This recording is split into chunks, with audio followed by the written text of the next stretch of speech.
Es momento de asomarse a La Ventana Indiscreta, un programa de reflexión y crítica para abrir nuestra mirada a lo mejor del cine. Conducen Anne-Marie Meyer y Hammurabi Hernández.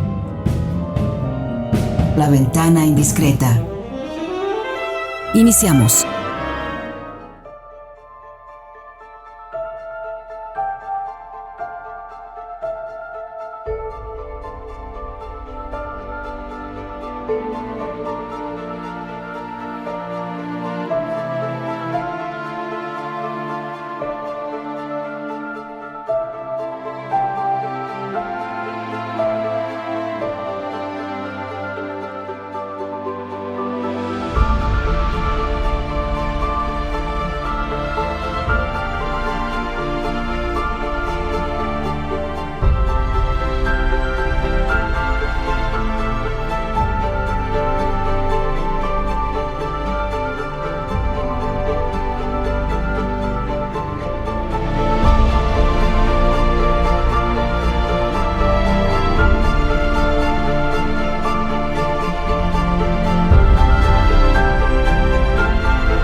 Bienvenidos a La Ventana Indiscreta. Hammurabi Hernández y yo aquí listos para recibirlos, a que echen un vistazo y comenten con nosotros acerca de varios temas hoy. Todavía estamos algo emocionados. Bueno, ya platicaremos de eso, de la coronación que el sábado pasado llenó miles de pantallas del mundo, la coronación obviamente de Carlos III en Gran Bretaña, y eso nos inspiró a revisar de algunas películas y también series, cómo en el fondo la corona británica sí ha creado temas y historias para muchas películas y para series también.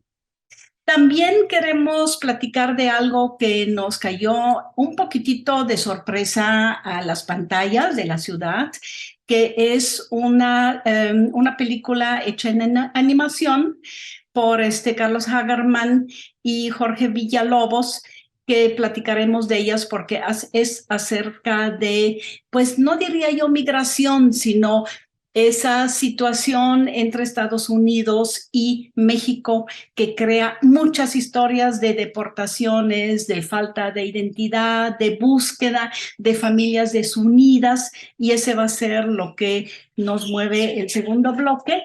Y en el tercer bloque los invitamos a acompañarnos a Acapulco con Sundown de Michel Franco, donde vamos a ver a un británico también. Yo creo que redondeamos el tema de hoy, Hammurabi, que se queda en Acapulco para vivir ya una época diferente, ¿no? Abandonando su vida de negocios en Gran Bretaña.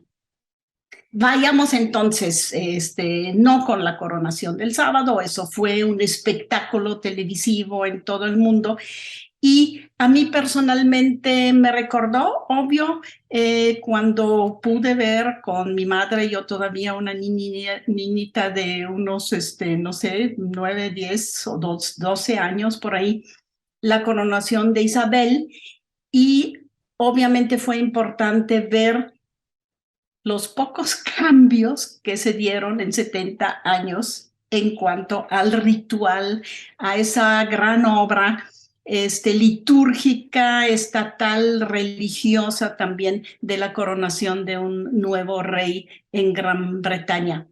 Hammurabi, tú no la viste, yo sé, pero sí viste The Crown, la serie, y también viste otras películas sobre la monarquía británica, por ejemplo, The King's Speech, el discurso del rey, el rey perdido, The Lost King, Spencer, obviamente Diane, no solo creó de Diane, se creó una película, también una serie.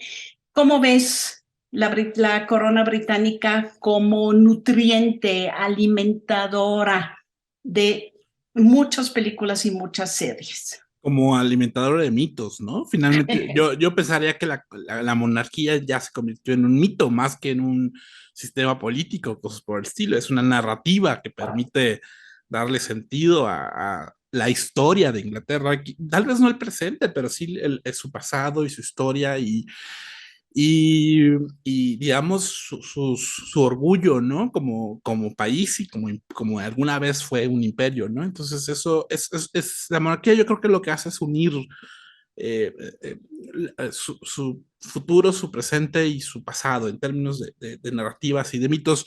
Y como tú dices, pues es un ritual que se mantiene vigente de la misma manera, porque la idea es esa, que a través de los milenios y y los siglos, ¿no?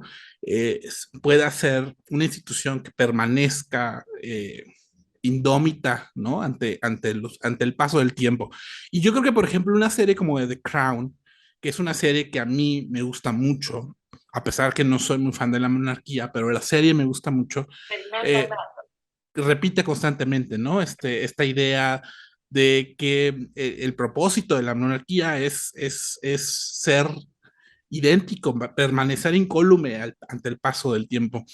Hay un capítulo en la primera temporada de Crown, que el quinto capítulo, de hecho, que le dedica todo el capítulo justamente a la coronación de Isabel II. Yo no la vi porque pues todavía ni siquiera estaba en proyecto en esas fechas, pero se ve, ¿no? La relación, o sea, como, qué significa, qué se supone que pasa o sucede en ese tipo de rituales, ¿no? En donde, digamos, el rey o la reina finalmente asume un compromiso como monarca de un país, ¿no? Y que es un compromiso ya inquebrantable, una especie como de promesa que no se puede romper, eh, porque, bueno, hay una especie de acto de contacto con la divinidad posible, ¿no?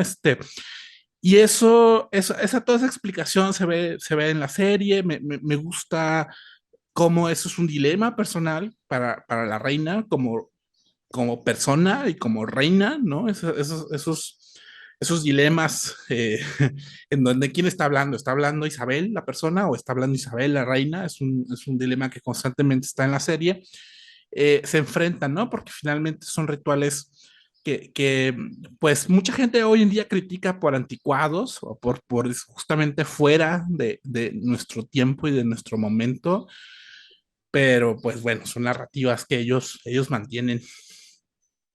También vamos al teatro a ver las obras de Shakespeare también que tratan lo mismo y esas obras también han atravesado los tiempos, se modernizan en su estética, obviamente se modernizan también en su contenido humano, pero finalmente creo que son mitos que se nutren también de decirles a nosotros o al ser humano que también los de arriba lloran y tienen debilidades y que en las familias de la corona también hay desencuentros, hay traiciones y todo eso. Quizás sea eso, ¿no? Lo atractivo. Por el otro lado, yo como Suiza sí te tengo que decir que no, digamos, no comparto nada de la monarquía, porque sí me parece que con lo que sigue todavía y siguen la mayoría de las películas es justificar la diferencia de clases y de que en manos de pocos, pero ungidos, haya ese poder. Y eso es algo que a mí me molesta en todos ellos, esos rituales, e incluso en las películas, que como la película, por ejemplo, de Lost King, que me gustó mucho de Stephen Frears, me gusta mucho Stephen Frears, pero sí es una mujer, una historiadora que quiere como reivindicar un rey, Ricardo III, que fue maldito y que no se sabe ni siquiera dónde está enterrado, y hay esa cosa que está en la base. ¿Y a qué? Que esa mujer historiadora que busque otras cosas y no los esqueletos de un rey. ¿Me entiendes? No sé si me entiendes, pero hay algo ahí que pues sí, me molesta. Es que nosotros tal vez lo vemos desde fuera, ¿no? Pero yo sí siento que en Inglaterra está muy arraigado eh, la presencia de la monarquía, o sea, incluso que en su moneda estén la figura, ¿no? Del rey o de la reina, cosas por el estilo, pues eso habla mucho de cómo está metido, ¿no? En la cultura inglesa, todo el tema de la monarquía. Y bueno, yo a mí, a mí digamos, las coronaciones como escenas cinematográficas me gustan, ¿no? Lo veo mucho en películas que hablan sobre reyes o reinas que tienen que imponerse, ¿no? Que todo el mundo dice, este no va a quedar, ¿no? Este es un rey débil, es una reina débil, y terminan imponiéndose, terminan matando a quien tienen que matar, ¿no? Y la escena de la coronación resulta muy impactante, ¿no? Porque habla como de el momento en donde asumen su posición como autoridad muy vertical, muy desde arriba, ¿no? No sé si ha sentido eso. Por ejemplo, pienso en películas como Elizabeth, la primera Isabel, ¿no? La película con Kate Blanchett, en donde el momento en que la corona en ella y la designan como la reina virgen, ¿no? Impacta mucho porque después de haberse peleado y de haber terminado con todos sus rivales políticos, se convierte en la gran monarca, ¿no? Sanguinaria, cosas por el estilo, ¿no? Y la coronación es la escena clímax que permite decir, esta es la reina, ¿no? Sí, claro que sí. A lo mejor sí, lo que siento yo también que me molesta a mí es esa mezcla que hacen de la religión y el Estado, es decir, el jefe de Estado, el poder. En una escena, por ejemplo, como que le llaman la unción, pues se eleva y casi es una especie de papa en el mundo de los estados, y que eso hoy todavía sea un momento importante, pues ahí sí le pongo yo un punto de interrogación. De todas maneras, prendo la tele y veo la coronación de Carlos III y con eso me quedo y nos quedamos también. Que es un evento además de una vez en la vida, ¿no? Porque pues, quién sabe cuándo volvamos a ver una coronación. Exactamente, la de Williams no sabemos cuándo queda, pues si tiene la misma edad que Elizabeth, que su madre, entonces pues todavía falta mucho. Nos despedimos entonces con música de ese primer bloque. Hammurabi, nos vemos y nos vemos con ustedes también que nos escucha en el segundo bloque.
Seguimos hablando de cine en La Ventana Indiscreta. Es momento de asomarse a La Ventana Indiscreta.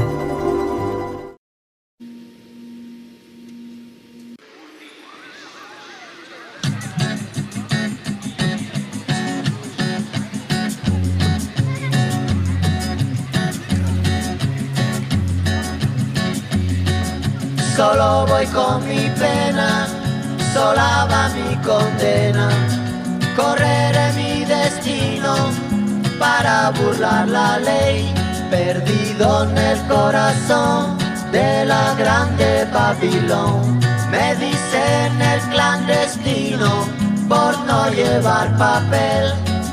Pa' una ciudad del norte yo me fui a trabajar.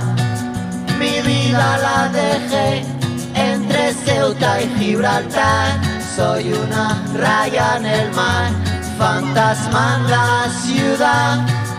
Mi vida va prohibida, dice la autoridad. Solo voy con mi pena, sola va mi condena. Correré mi destino por no llevar papel, perdido en el corazón de la grande Babilón. Me dicen el clandestino, yo soy el quebra ley.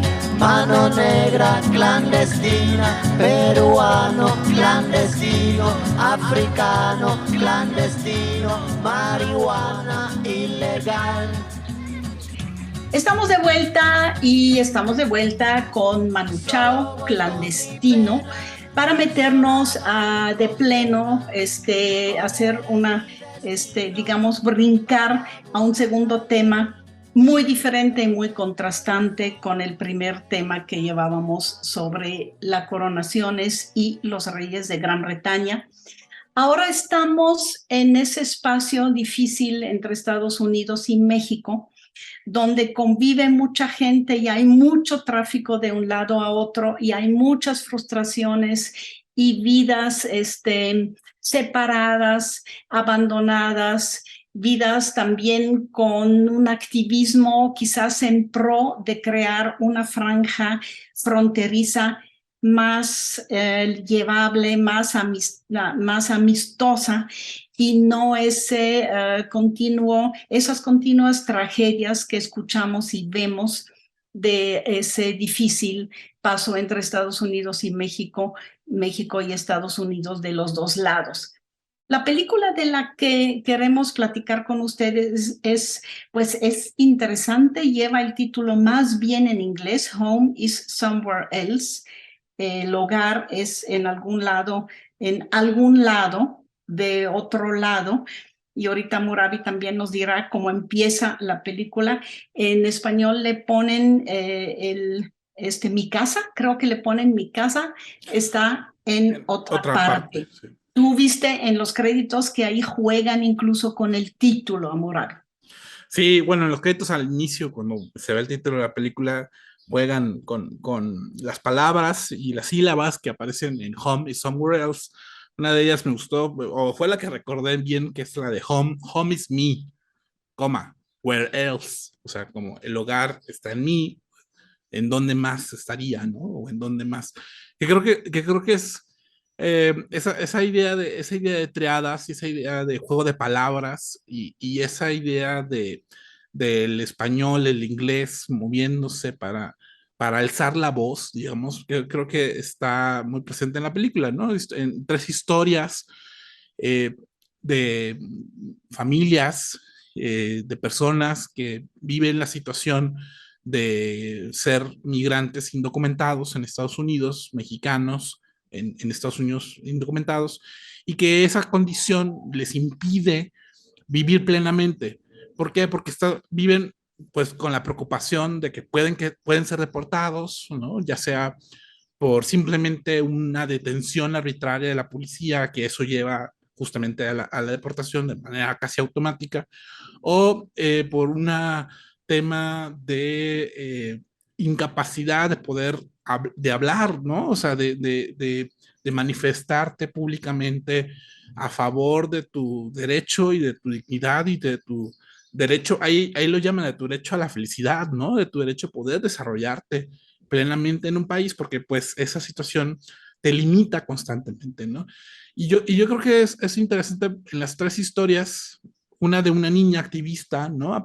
Bueno, que se convierte en activista a partir de que su papá es detenido, y luego la historia de dos hermanas que viven, una en Los Ángeles, otra en Yucatán, ¿no? Y están hablando constantemente por teléfono. Una quiere quedarse en Estados Unidos, la otra quiere quedarse en México, y esas distancias les afectan muchísimo. Y el otro de un joven que despierta su vocación política y su vocación artística a partir de la situación de que deportan a su papá.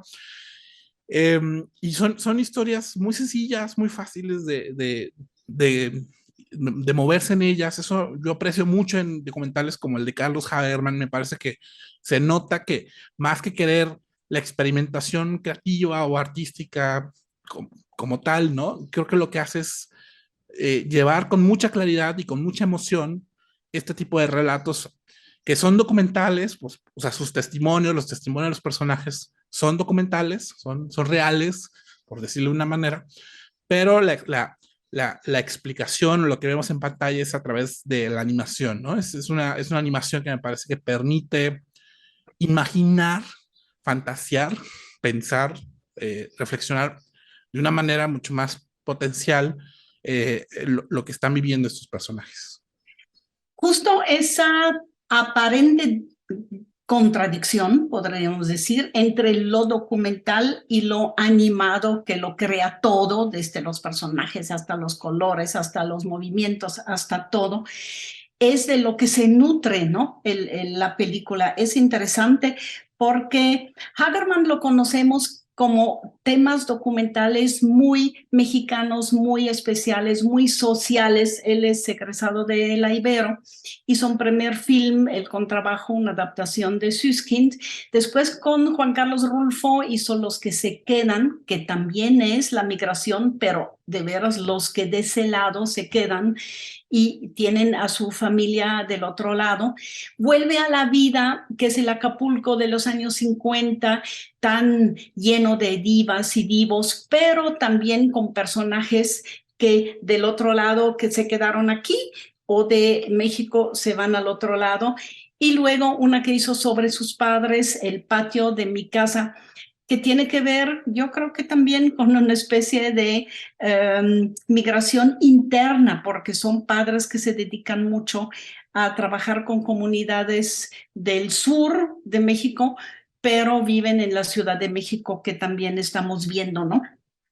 Aquí en esa película lo interesante es se escucha la voz y sobre todo le da la película por las animaciones que son más globales, más generales, ese peso a la voz y a cómo hablan los personajes, porque en la misma voz y las cosas que nos cuentan, de repente hacen ese cambio del inglés al español, utilizan también un lenguaje de repente filosófico, poético, y por el otro lado caen también, de repente digo caen, pero es como slang también que utilizamos de manera tanto en Estados Unidos como aquí.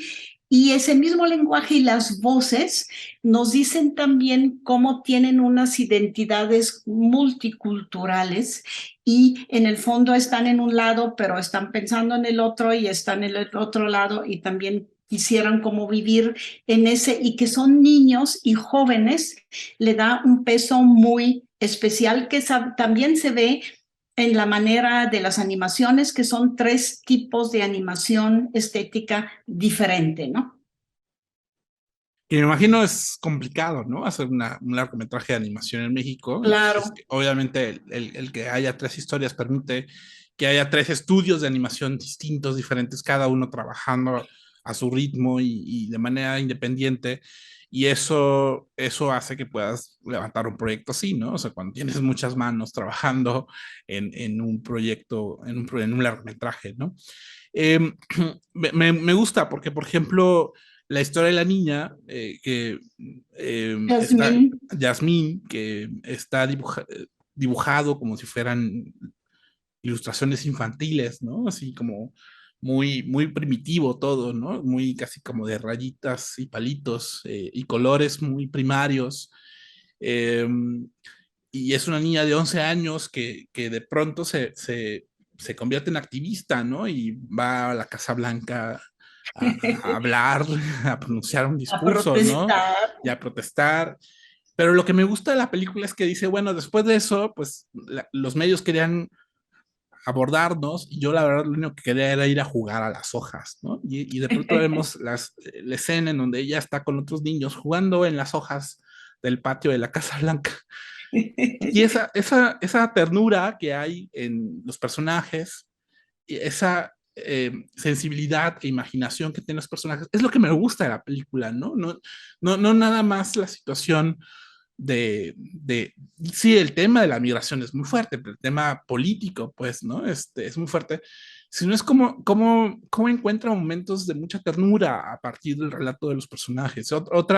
La segunda escena de las dos hermanas, en donde están hablando por teléfono, toda la parte del teléfono es importante, pero no ves una llamada telefónica, lo que ves es a las dos hermanas compartiendo un mismo espacio. O sea, la descripción de las espacialidades que hay en la película y de cómo se rompen, se transfiguran, ¿no?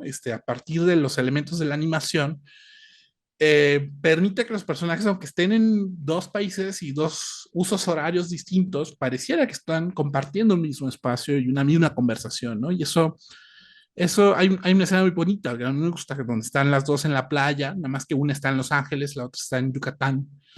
Eh, y pareciera que están juntas, ¿no? Pero el fondo se ven, el cielo de color distinto, ¿no? Que te hace ver que los usos horarios son distintos, y sin embargo están las dos compartiendo cuadro y compartiendo escena y pareciendo como si estuvieran hablando una con otra enfrente, ¿no? De ellas. Y esa manera de cercanía con los personajes, a mí me gusta en Home is Somewhere Else. Y se nota tanto la mano del documentalista Hagerman y de Villalobos, el animador, el realizador de animación, y juegan mucho no solo con la estética, sino también con los dos lados, entre Estados Unidos y México. Y finalmente es un juego de vidas paralelas que en las tres historias, como se juntan en los personajes mismos que llevan en su interior y en su lenguaje vidas paralelas. Y yo así lo siento, como si esa franja fronteriza fuera un gran territorio donde hay todas las posibilidades y los matices de identidades y de juegos lingüísticos, pero también de vidas. Eso me gustó mucho, mucho de la película. Lo logra al 100%, y esa película la puedes utilizar, utilizar es una palabra tonta, la puedes trabajar con niños, con adolescentes, con gente de todas las edades, porque en ese sentido es profundamente didáctica. Tú incluso dices pedagógica, ¿verdad? Bueno, es que en alguna crítica que por ahí leí, la acusaban de pedagógica, como si fuera algo malo, ¿no? Quizás sí, algunas veces ser muy pedagógico puede irrumpir, ¿no? Digamos, la honestidad del relato, pero aquí me parece que es pedagógica en un sentido de claridad en lo que estás viendo, de la situación, digo, tan difícil por la que están los personajes, de pedagógica en el sentido de uno se pregunta, bueno, ¿por qué no se regresan? ¿O por qué se van? ¿O por qué se quedan ahí? O sea, ¿qué es lo que hace que las personas decidan luchar, ¿no? Por mantenerse en un territorio, pues finalmente la unión familiar es muy importante, ¿no? Porque si deportan a alguien, se quiebran familias, se quiebran espacios, se quiebran historias y se quiebran el pasado de la gente, ¿no? Hay una vocación muy fuerte de la memoria, ¿no? O sea, es decir, lo que duele mucho es que construyes memoria en un espacio, en un territorio, Sí. y hay luego una especie de desarraigo de eso, y eso afecta mucho a la gente, ¿no? Y la película es muy clara, es muy clara a nivel de exposición de eso. Y es muy clara también en que lo de casa finalmente es mucho más. Es casa, es hogar, pero también hasta es patria, es terruño. Es decir, compartimos y estamos viviendo en el mismo terruño finalmente, pero nos tienen separada por una línea fronteriza. Yo ahí veo que es bastante profunda y muy clara la película, ¿no? También. Que ahí el tema de la casa, bueno, también estaba en el patio de mi casa, ¿no? O sea, y Sí, claro. cómo la gente, o sea, por eso digo, me gusta cómo su filmografía realmente refleja ciertas preocupaciones, ¿no? O sea, en el patio de mi casa, que habla sobre un arquitecto que construye casas para personas, digamos, de recursos, de menores recursos, ¿no? Y son casas muy sencillas, muy fáciles, pero muy bien armadas y muy bien pensadas para las necesidades que tienen esas personas en específico, ¿no? Y esa idea de construcción del hogar está interesante en la película. Entonces la película está en las salas de cine hoy en día, se hizo ya hace como 2 años, estuvo en el FIC pasado, ¿verdad? Pero ya está, llegó a las salas de cine. Y yo pienso también que no hay que perderle la pista, porque seguramente después se pueda tratar en las familias, en el salón de clase, en muchos sentidos también. Y creo que es una película que se va a quedar como uno de las piezas importantes para tratar en grupos y en familia y uno mismo el problema de pues no de tanto de la migración, sino de las distintas migraciones, deportaciones, etcétera, que estamos viviendo entre México y Estados Unidos. Si estás de acuerdo, Hammurabi, nos despedimos con Freedom is Free, la libertad es libre. Bueno, en 2 veces es casi lo mismo, de Chicano, Batman, y aquí cerramos el segundo bloque. To extend a greeting, connecting lands. Life is just a jaded game to them. They will give it a chance. But you know, and I know that the galaxies are all around us, and life will flow on as long as the grass grows and the water runs. And while I'm here on earth, I rejoice and swear this freedom is free.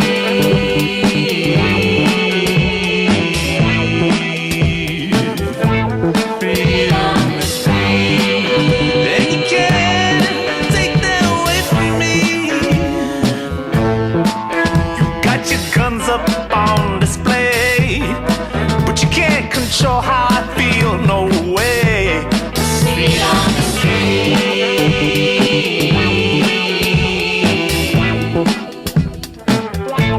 Freedom is free.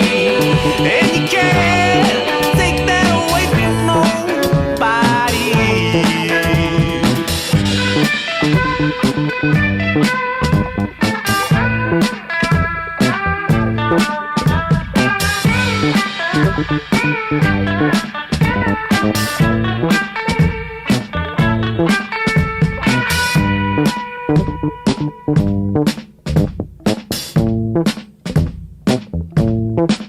Because the ocean is all around us, and life will flow on as long as there are ripples in the waves and sun rays from the sun. And while I'm here on earth, I rejoice in His word. Freedom is free.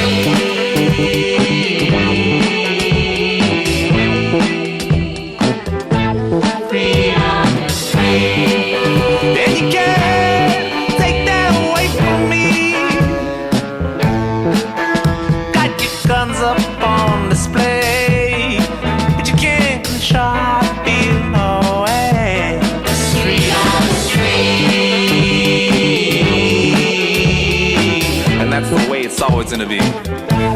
Freedom is free. There's no amount of negativity can put a dent in me. Hey.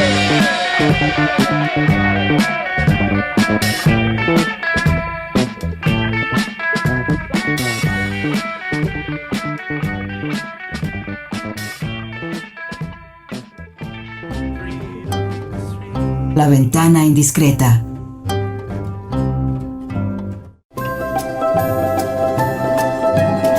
La ventana indiscreta.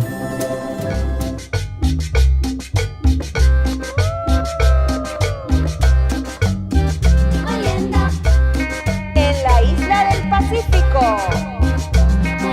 Suena esta cumbia en la noche.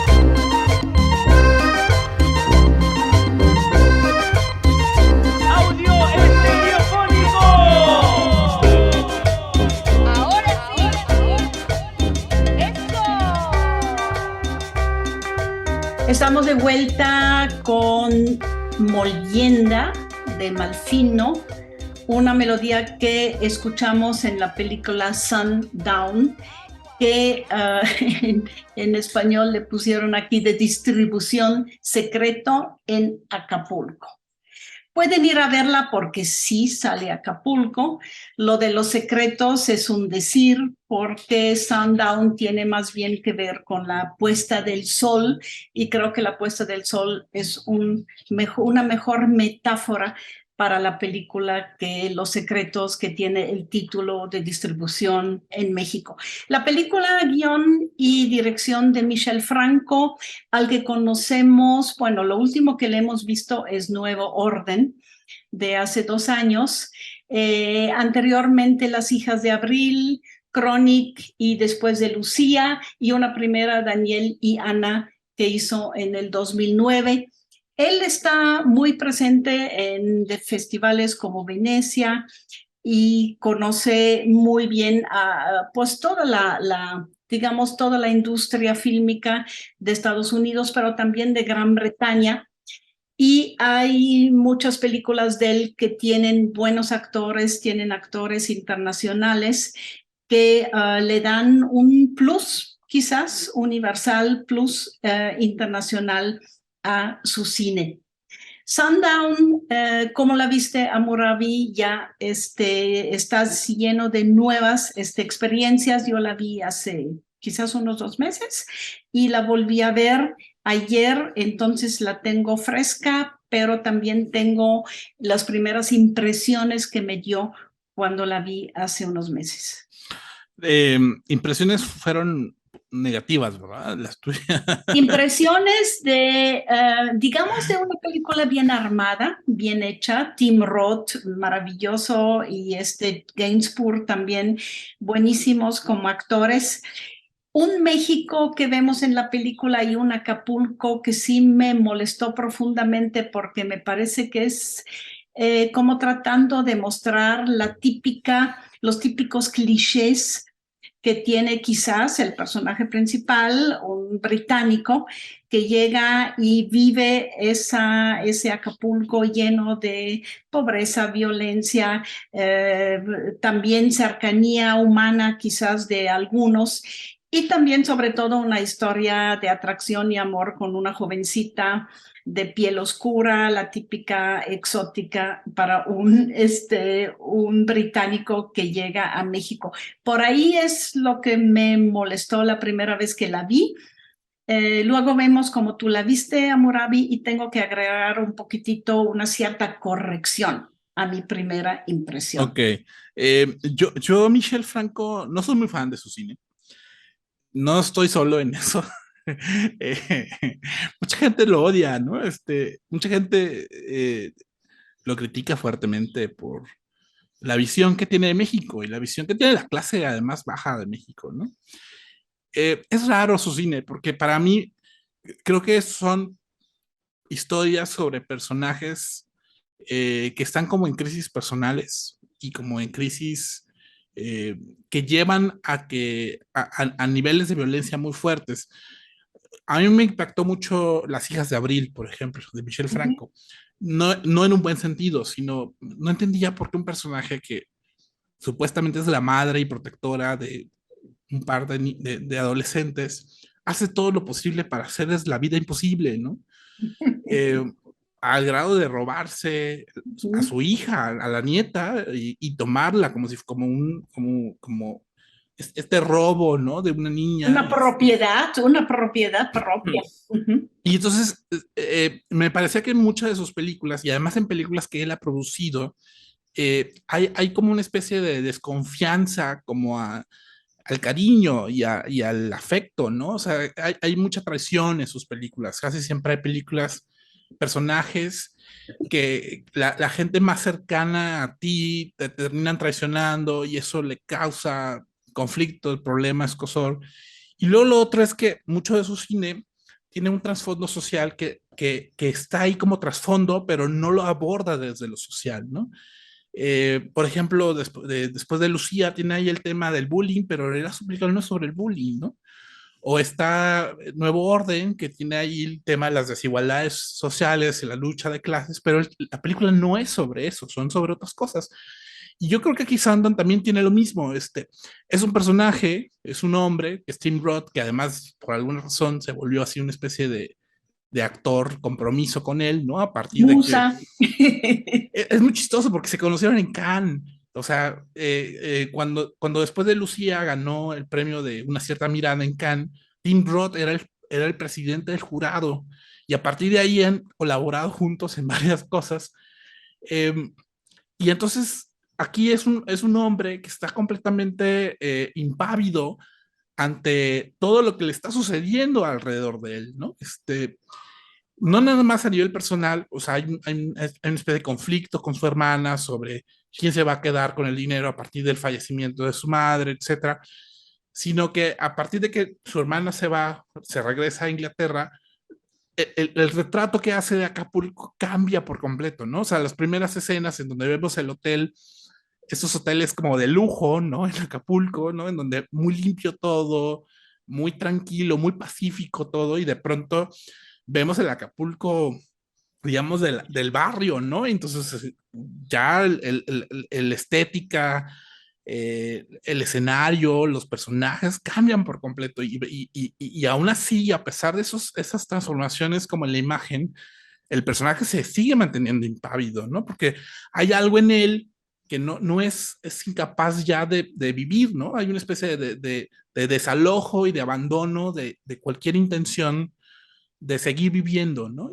O de vivir de manera, digamos, consciente, ¿no? Y ese sentido, esa distancia entre lo que el personaje vive y lo que está sucediendo a su alrededor, eh, se mantiene a lo largo de toda la película, ¿no? Creo que toda la película es así una especie como de tema muy, como de situación muy monótona, ¿no? Que está en toda la película, que incluso hacia el final hay una especie de revelación que ni se siente ni se percibe porque hay un adormecimiento muy fuerte del personaje que ni siquiera es capaz de reaccionar ante eso, ¿no? Y eso me, me, me, me llama la atención, o sea, es una vibra muy rara la que tiene ahí en la película, pero al mismo tiempo, pues, desconcierta porque el personaje no reacciona. Sí desconcierta porque incluso en las clases de guión siempre nos han dicho que hay dos tipos de personaje que no funcionan o son muy difíciles para los guiones.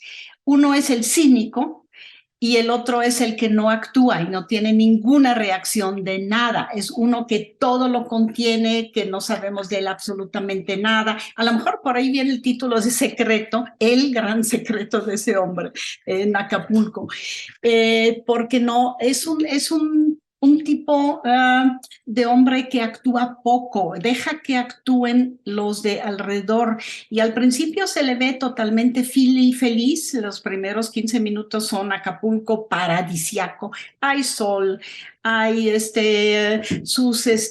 los dos hijos de su hermana felices jugando, tomando el sol, tomando sus tragos, sus margaritas. Hay los clavadores de las rocas de Acapulco y todo eso es un mundo como paradisiaco y él ahí está feliz con el sol en su cara, tranquilo, no se mueve, juega con los niños, con los adolescentes, pero no se tiene que mover mientras su hermana siempre está colgada al teléfono celular trabajando en sus negocios. Esa es como la primera parte y conocemos a ese tipo que nos sorprende después que de ahí, donde parecería hacer unión con su entorno familiar, con su hermana y los dos hijos de ella, de repente él decide, hasta aquí llegué y ya no voy a seguir más con ese juego familiar y se sale de todo. Entonces se vuelve un tipo alejado de todo, que alrededor de él sí sucede el Acapulco de violencia, de pobreza, de una chavita que lo atrae, etcétera, etcétera, pero en el fondo nada le toca. Es como alguien que está en un capullo y no reacciona a absolutamente nada y a partir de ahí sí desespera mucho ese personaje Ahora bien, Hammurabi, después de lo que yo comenté, sí me gustaría volver a a uno de tus comentarios del principio. Eh, Michel Franco gana con sus películas premios y es muy, muy elogiado también en muchos festivales y un poco en el resto del mundo, sobre todo yo diría en Europa, quizás más que en Estados Unidos. ¿A qué lo atribuyes que aquí en México siempre decimos, sí, sí, es buena película, no es mala película, pero tenemos nuestros peros? ¿A qué lo atribuyes a que aquí una película como Nuevo Orden, pues fue muy polémica, muy criticada? Tú hablaste también de las hijas de Abril y ahora quizás de Sundown también. Mi primera impresión, que tuve que corregir ya una segunda vez que la vi un poco, pero sí diría yo que ahí yo encontré como muchos clichés que conforman o se utilizan muchos clichés sobre México. Pero tú crees que en Europa lo vean como cliché, como, eso es un cliché, Es de justo, no, Acapulco es un cliché. no, O tú lo justo lo dices desde tu experiencia de alguien que ha vivido en México y que además estoy. entiende ese bilateralismo que hay entre México y Europa. Claro que sí, claro que sí. Yo lo digo como alguien que vive aquí y que ve todo eso, pero con muchos matices. Y si sale un taxista con un taxi lleno de colguijes arriba, dije, uy, otra vez el taxi exótico de un país exótico. Pero que de alguna manera te anticipa, ¿no? Te anticipa un momento trágico que va a pasar en las películas, al final de la película. Sí, mucha gente se pregunta por qué Franco gana premios. O sea, casi todas sus películas han ganado algún tipo de premio. Eh, eh, Desde después de Lucía, o gana Cámara de Oro, gana Cierta Mirada, gana guión, gana premio jurado, no sé, siempre parece que su sensibilidad, que en realidad me parece una sensibilidad que viene muy como de ciertas escuelas europeas, ¿no? Sobre cierto distanciamiento y cierta frialdad que hay en las relaciones familiares, sobre ciertas crisis personales. Me parece que pareciera que eh, le dicen mucho, ¿no? A cierto sector cultural de élite de Europa, ¿no? Eh, yo, yo pienso, eso está interesante.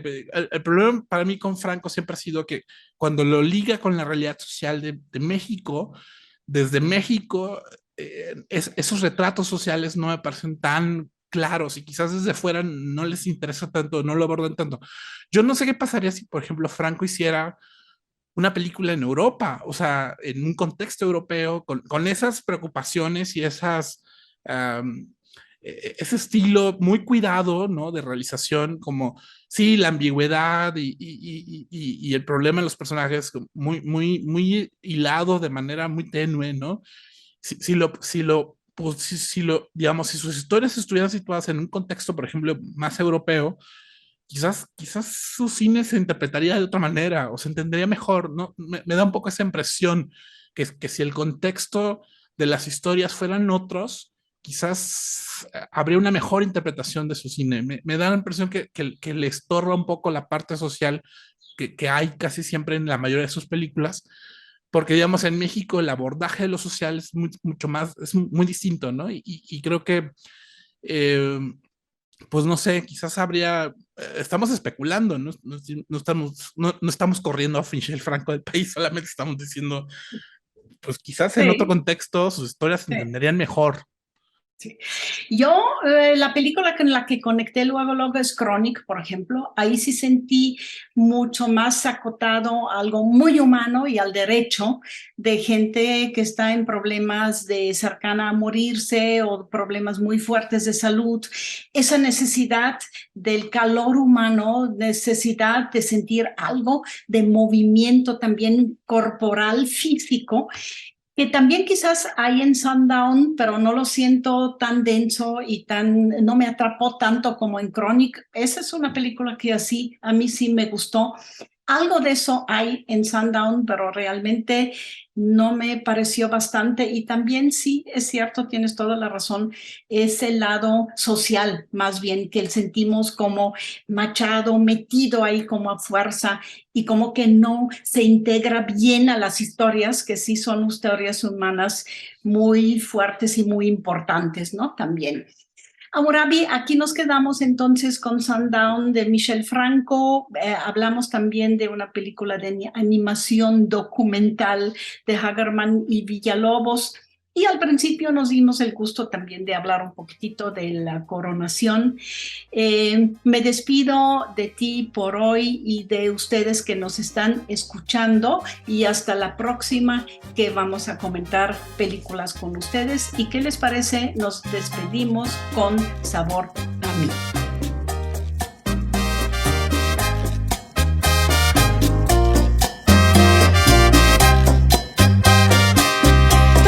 Tiempo disfrutamos de este amor, nuestras almas se acercaron tanto así, que yo guardo tu sabor, pero tú llevas también sabor a mí. Si negaras mi presencia en tu vivir, bastaría con abrazarte y conversar. Tanta vida yo te di, que por fuerza tienes ya sabor a mí. No pretendo ser tu dueño, no soy. Por hoy, cerramos La Ventana Indiscreta. Nos escuchamos la próxima semana.